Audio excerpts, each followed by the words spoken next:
Innalillahi wa inna ilaihi rojiun, ikut berduka atas meninggalnya Ustadz Maher At-Thalibi.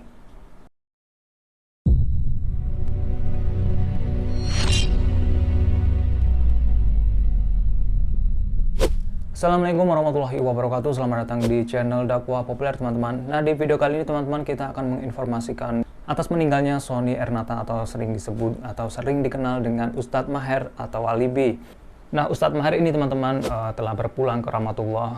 Yang kemarin kita sudah dengar bagaimana teman-teman yang menyimak berita tentang Ustadz Maher ini yang sempat terjerat kasus ya, yaitu tentang ITE atau ujaran kebencian, dan kita tidak akan membahas hal itu. Kita akan memberikan informasi saja tentang atas wafatnya atau meninggalnya Ustadz Maher At-Thalibi. Karena bagaimanapun Ustadz Maher At-Thalibi ini juga pernah memberikan banyak ilmu bagi orang-orang yang menyimak atau menimba ilmu tentang agama Islam, dan ceramah daripada Ustadz Maher At-Thalibi ini juga banyak dikenal orang karena dengan keilmuannya, dengan beberapa ceramah-ceramahnya yang bisa mengingatkan kita kepada Allah Subhanahu wa Ta'ala. Dan tentunya kita harus mengambil apa yang disampaikan dengan hal-hal yang positif ya. Dan jika dilihat, saya mengenal Ustadz Maher At-Thalibi ini pertama kali saya ingat betul yaitu di media sosial ya, tentunya di YouTube. Dan di situ saya mengenal Ustadz Maher At-Thalibi atau Sony Ernata ini dengan channelnya yang bernama DM.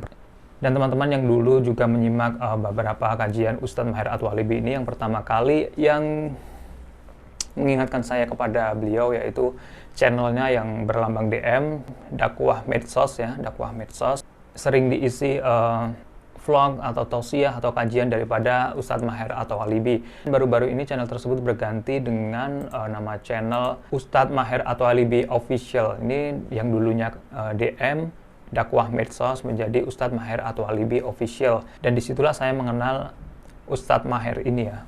Dan sampai pada akhirnya Ustadz Maher ini terbentur dengan beberapa kasus yang dianggap melanggar undang-undang ITE sehingga ditangkap oleh pihak kepolisian, teman-teman. Dan setelah terjerat beberapa kasus, kemudian mendekam di penjara, yaitu di Rutan Mabes Polri ya. Dan pada akhirnya kita mendengar bahwasanya Ustadz Maher At-Thalibi telah meninggal dunia, dan kita ikut berbelasungkawa atas meninggalnya Ustadz Maher At-Thalibi. Beliau meninggal pada pukul 19 waktu Indonesia Barat. Betul, beliau meninggal sekitar jam 7 malam di Rutan Mabes Polri, ujar kuasa hukum Ustadz Maher. Kemudian Ustadz Maher berstatus tahanan kejaksaan yang dititipkan di Rutan Bareskrim Polri. Sewaktu Ustadz Maher menjadi tahanan, Ustadz Maher sempat diantarkan karena sakit. Jenazah Ustadz Maher langsung dibawa ke RS Polri, Kramat Jati, Jakarta Timur pada pukul 20 waktu Indonesia Barat, atau pada saat itu jam 8 ya. Karena memang sebelumnya pernah mendengar bahwasanya Ustadz Maher At-Thalibi ini mengalami atau pernah menderita sakit TB usus ya kalau nggak salah, pokoknya penyakit dalam seperti itu. Saat itu pernah ada foto-foto yang beredar bahwa Ustadz Maher At-Thalibi ini berada di rumah sakit karena penyakit dalamnya tersebut. Ada pihak-pihak yang mengkaitkan atau ada juga yang berkomentar di YouTube tentunya bahwasanya karena Ustadz Maher At-Thalibi ini meninggal dunia karena sakit tersebut, sehingga pada saat mengalami terjerat kasus berkaitan dengan pelanggaran ITE atau undang-undang ITE tersebut, kondisinya memang belum kondisi baik ya, atau masih rawat jalan, sehingga kondisinya semakin memburuk dan pada akhirnya meninggal dunia. Ustadz Maher meninggal karena sakit seminggu yang lalu. Baru saja kembali ke rutan di RS Polri untuk mendapatkan perawatan. Dan Ustadz Maher sebelumnya ditangkap polisi pada 4 Desember 2020.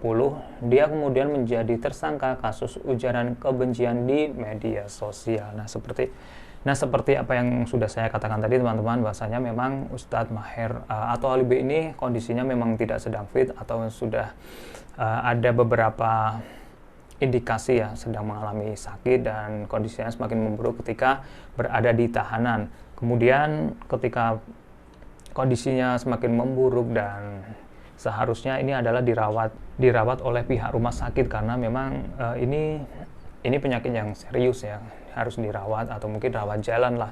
Tetapi memang kondisinya tidak memungkinkan karena berada di tahanan, dan kemudian memang Allah Subhanahu wa Ta'ala telah berkehendak memanggil beliau. Dan semoga saja Ustadz Maher At-Thalibi ini husnul khotimah, semua amal ibadahnya diterima oleh Allah Subhanahu wa Ta'ala, dan beberapa kebaikan-kebaikan beliau tentang dakwahnya yang kita bisa melihat di YouTube-nya, dan kita harus mengambil positifnya ya. Oke, itu saja teman-teman vlog kali ini di Dakwah Populer, semoga bermanfaat. Terus tonton video-video di channel Dakwah Populer. Akhirul kalam, wassalamualaikum warahmatullahi wabarakatuh.